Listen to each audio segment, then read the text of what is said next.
Hey everyone, welcome to My Wife the Dietitian, a weekly podcast about lifestyle and healthy eating.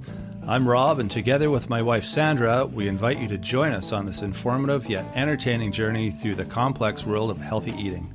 We'll cover everything but the kitchen sink. Each week we'll discuss topics ranging from how to protect yourself from developing cancer, spicy foods to rev up the libido, to caring for your palliative grandfather with Alzheimer's.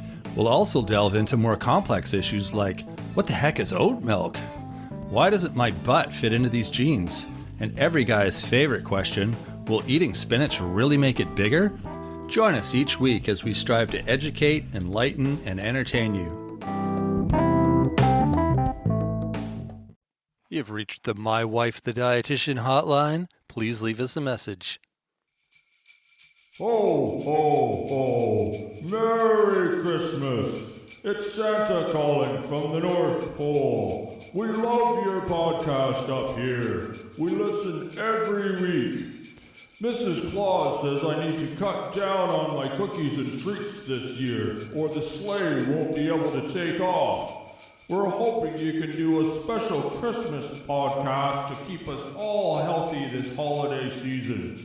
Keep up the good work, you two. Merry Christmas! Well, you can't ignore the big guy. Looks like this week's episode is going to be all about holiday health. Stay with us.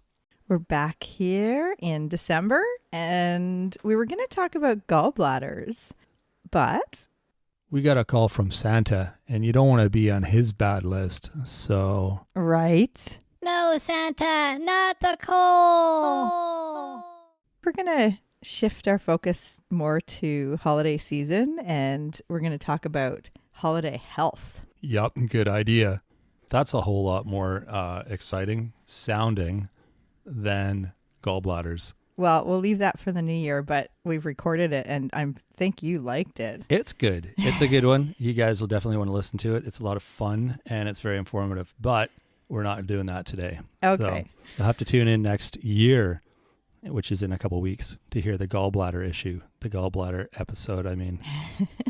And, you know, I think people don't really correlate holiday and health, those two words together, because I think holidays usually you're overindulging and partying and socializing, and that's great. I mean, it's a time to celebrate an incredible year, take stock of your blessings, but I think it is important to try to not completely eat all the food on the table.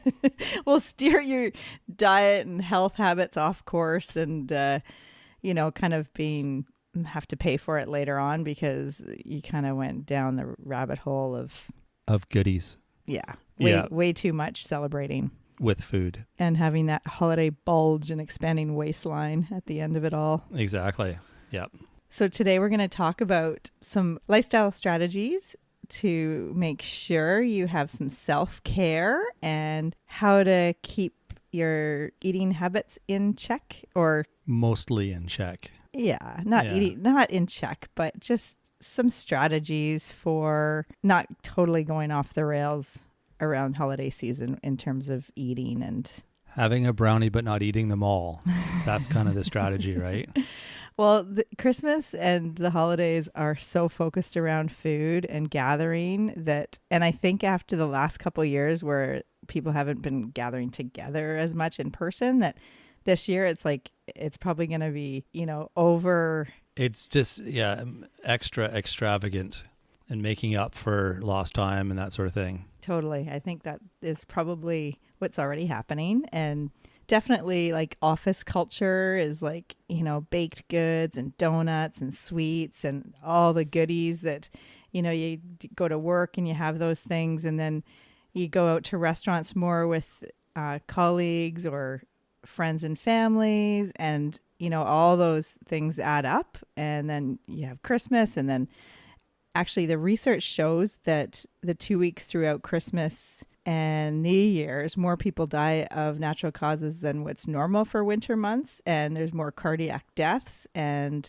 it's likely possibly due to the increased stress for so many. the holiday and Christmas season can bring on a lot of emotional stress. Oh, And heck yeah. yeah.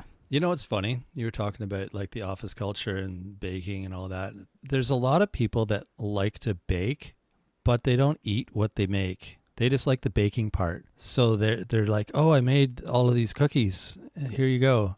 Or, I made 15 dozen cinnamon rolls. Here you go. Right. Yeah. So that's, I think, partly where all that food comes from is people Christmas just cookies. enjoy the act of baking and making things and giving too, obviously. Right. But if everyone's doing that, that's a whole lot of baking and Christmas treats. Yeah, right after Halloween, after all the candy, the ultra processed candy that everybody had for, some for a day, but others for weeks. Yeah. And when we're baking and cooking, you can also think about like kind of reframe the focus from baking to like savory dishes. So foods that have some protein, some fiber, and some potluck dishes that are, vegetables and, different kind of wholesome ingredients. Yeah, for sure. It doesn't have to be sweets all the time. That's right. Yeah. Because there's plenty out there of those. Yeah. There's no shortage. No, you're right. We were talking earlier about this, how I think partly with the stress for many, it's like there's this built-in reset, like a kind of a deadline for the new year. Like you're going to start new in the new year in January. And so you kind of just overindulge at Christmas. Yeah, for sure. It's like January is a get out of jail free card. Oh, okay. And people can go wild in December because in January they're going to hit the gym and they're going to start walking 5 days a week and they're going to do all these things that are going to allow them to go wild in December. The New Year's resolutions. Yeah, right. And that's a whole other episode right there, but yeah. we all know what New Year's resolutions are like. So but yeah, people think that that's just around the corner. They're going to make it all better so they can kind of go wild, and really that's maybe not realistic. Yeah, I agree. It's we can be mindful around the holidays and just be conscious of our decisions about when we're eating and when we're around other people, and I think it's it just takes some planning ahead. Yeah, exactly. So we're going to talk about 5 lifestyle strategies for self-care around the holidays. And in those 5, the diet is part of that. So that'll be the big part at the end. Okay, sounds good. So yeah, with all the stress and kind of... expectations. That's a really good word. Expectations and feeling like the pinch of, oh my gosh, 10 days till Christmas or 12 days till Christmas. I think it starts in like October now. Or yeah, right after Thanksgiving. 3 months till Christmas. Right. Yeah, like stores. I saw stores this year that had Christmas decorations out before Halloween was over. I couldn't believe it. Wow. I was like, are you kidding me? It's still sunny and warm out. There's no snow. It's like, it feels like summer and they're putting out Christmas decorations. Yeah. I could And not believe it. I think early December, I saw the Boxing Day sale flyers. Yeah. No wonder. It's like, what happened to Christmas? No wonder people are stressed. They're like, what? Christmas already? I got to start shopping now? Boxing Day. Oh my God. Which is after Christmas. Right. Yeah. Okay. So lifestyle strategies. The first one is sleep. So that's such a key part of mental health and helping with anxiety and with all the stress, the daily stress, is just making sure you're getting enough sleep every night. And, episode 16, we went over sleep, and it's a really good one to refer back to if you haven't listened to that one. Yeah. And there's something about sleep that people often, and I say this because I've done this and I know people who've done it. So when I say people, that's who I mean. But I'm sure lots of people are like this. Sleep isn't a top priority. It's like, yeah, I'll do it if I have time. But if I have all this other stuff I have to do, then I'll go to bed later or I'll get up early or whatever. And sleep kind of gets shuffled to the back. Absolutely. Yeah. And, at Christmas time, obviously there's lots more things on our plate that we have to do and more stress around getting those things done because there's this looming deadline. Yeah. So yeah, you're staying up later to get it done, or you're, and sleep takes its toll, and really sleep is the thing that you should be prioritizing in order to make it through all this stressful times. Exactly, because it gives you the, rest and recharging. Exactly. I've been sleeping so well lately, and my God, it's so amazing. It feels so good. I've been getting up early. I've been going to bed early, sleeping really well, getting up early, and it feels amazing. Oh my, you must have been listening to episode 16. I don't know. Something's different with me good. in the last 6 months or so, but it's so good. That is really good. I used to feel tired when I woke up, and now I feel rested and I'm sleeping better, and yeah, it's great. I love it. That's awesome. Yeah. And 9 hours or 8 or 9 hours. I can vouch for a good night's sleep. Absolutely. And actually that comes to the second point is reduce or lighten your work duties or your projects. And so that you don't have like a ton extra, because December, just as it is busy. And so you want to try to lighten that load in terms of all the, your work or various projects you might be involved with. Yeah. I think we realized that a few years ago. We kind of said, you know what, December's really busy. Maybe we should just not plan a bunch of other things, because we don't know what's on the calendar yet, but we know that's going to get filled. Yeah. And it always does. So yeah, that's good advice. Yeah, absolutely. And you want to make time for festivities and going out with friends and different Christmas gatherings and stuff. So yeah, it's good to kind of reduce or lighten the workload.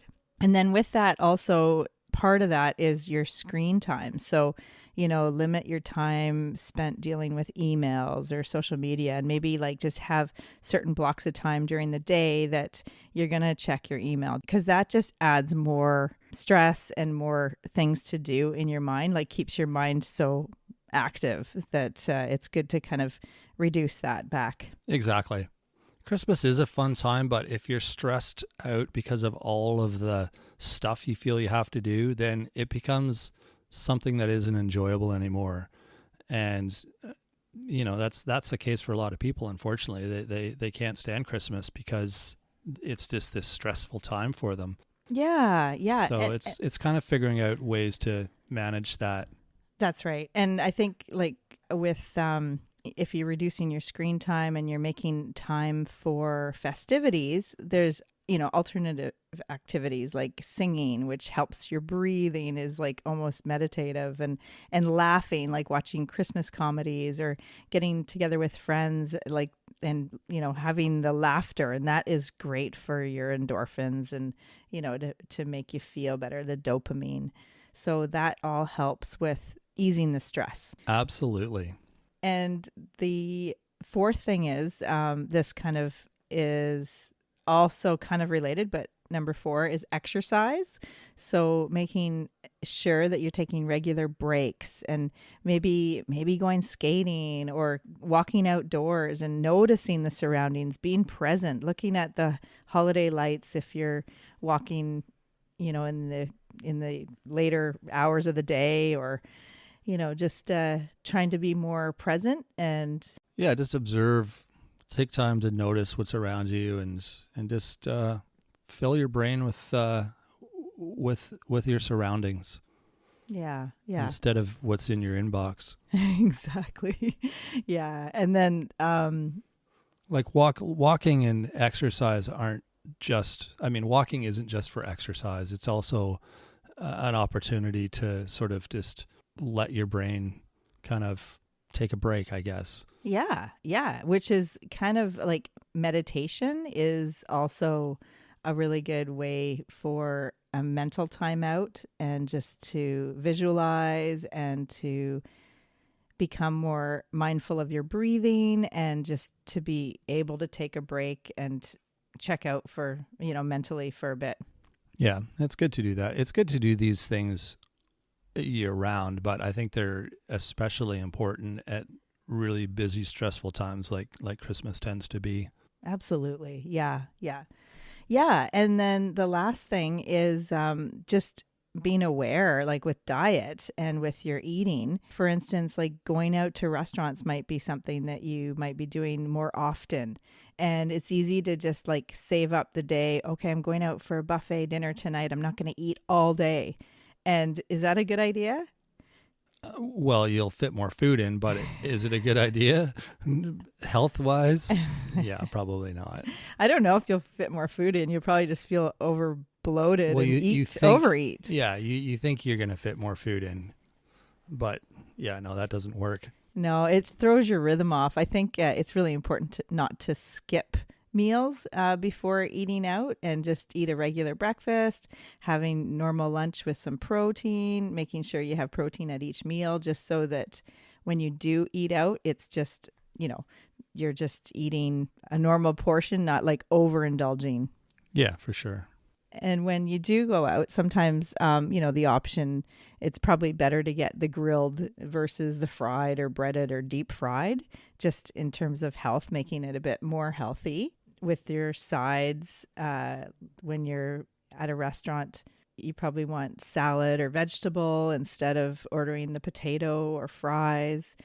Just being mindful of those little things when you're ordering out.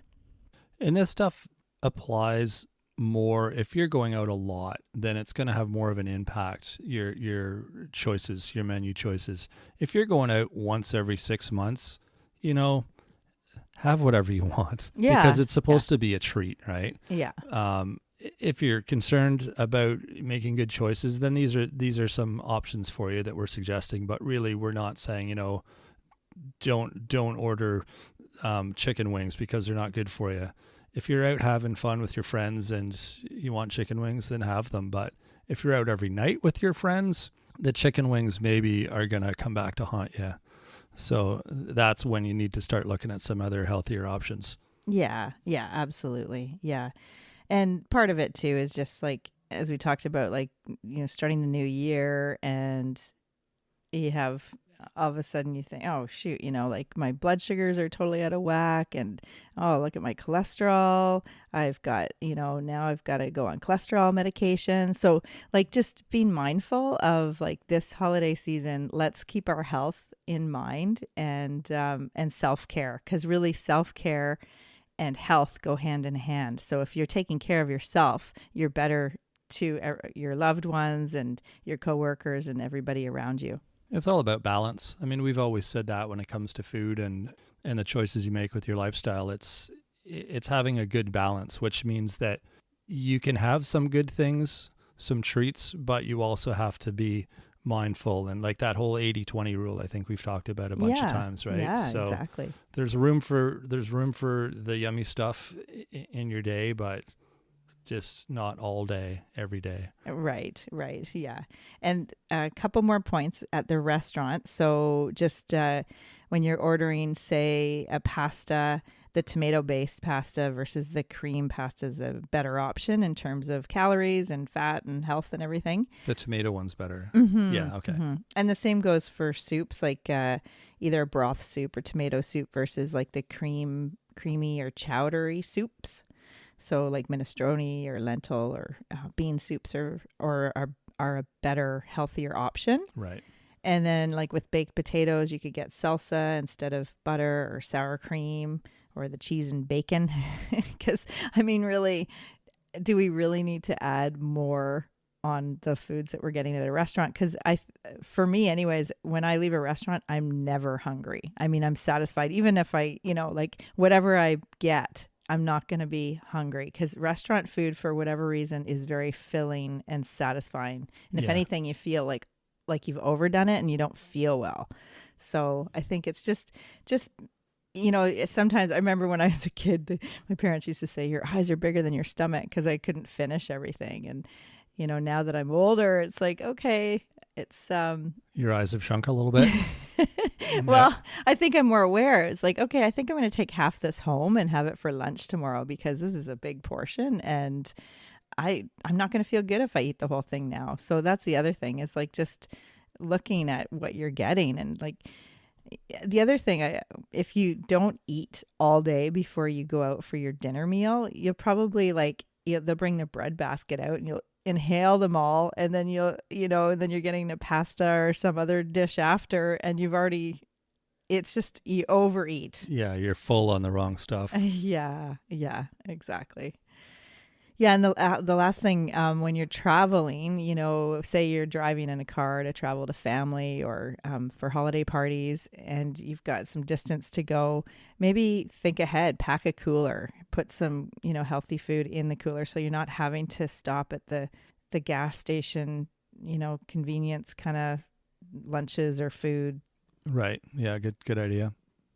The one thing I was going to mention too, with a lot of parties, office parties, house parties, family gatherings, whatever, where there's, typically a lot of food, especially at Christmas time, for whatever reason, there's always lots of food, and it's lots of sweets, lots of nibblies and stuff that isn't traditionally healthy. Maybe just don't make food the focus of the night for yourself. Yeah. Even though it's the centerpiece of the room is this table full of food, but it can just be something that a few nibbles here and there, but don't be like, okay, let's just hit the food table and go hard. Because it's like I said, it's full of food that probably isn't gonna feel good the next day. Yeah, exactly. Yeah. And I mean, that's just human nature, eh? Like our reptilian brain that's like It totally saying, is. Yeah. oh, look at all the food. I got to taste every morsel. I've got to just eat it all. It's my last supper ever. But it's not. I mean, you're going to eat tomorrow, and, you don't want to feel awful the next day, or, kind of, it's just a matter of being conscious and thinking about it as you're in the moment. Yeah. And there's nothing wrong with cutting something in half. I mean, no one's going to be offended if you take a big brownie and cut it in half and only have the half. Like, you don't have to eat the whole thing, Right. just because that's what's on the plate. Yeah, exactly. That's a good idea. So just a recap of the lifestyle strategies for self-care, because you want to balance work and family and self-care and personal well-being so that you can be healthy through the holidays and not be totally overwhelmed and overindulge. So number 1, sleep is key. 2 is reducing your work duties and lighten the load for your projects and make time for festivities. And also reducing your screen time so that you're not spending a lot of time, checking emails and social media, and trying other activities like singing and watching comedies and getting together with friends and gathering. And exercise, so making sure you're making time for breaks through the day and going for walks, maybe going skating or skiing, being present in your surrounding, and meditation. So like actually the opposite of just like completely like checking out, and just being mindful of your breath and visualizing and taking some time out. And then with diet, just Balance and moderation. Yeah, exactly. You don't have to like shut everything out, but just be aware of what you are eating, and have a plan. Like, just be aware that there are going to be these parties, and there is going to be tons of food, and just have a quick chat with yourself about how you're going to deal with that if that's an issue for you. Some people can do it. Some people go to these parties and they'll have like 1 or 2 things and that's it. I'm the complete opposite. And, I want to eat everything on the table because it looks good and it tastes good. And so, I would be the kind of person that would have to say before I go in, how am I going to deal with this? And have kind of a plan. Otherwise you're going to be in the moment and you're going to be just filling your plate over and over. Yeah, that's so true. And actually, there was an episode 25 on cravings, how to curb cravings when you feel addicted to sweets.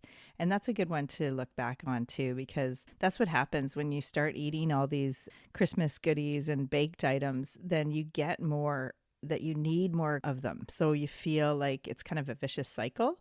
And so you kind of want to nip that in the bud and just have a taste, or just, cut it in half and have some and enjoy and really savor that. And then, and also with drinks through the Christmas parties, maybe have a glass of water every time. Like if you have a holiday drink, try not to overindulge all night long, and have water, and so that you don't wake up feeling awful and like you've overdone the alcohol. Yeah, exactly.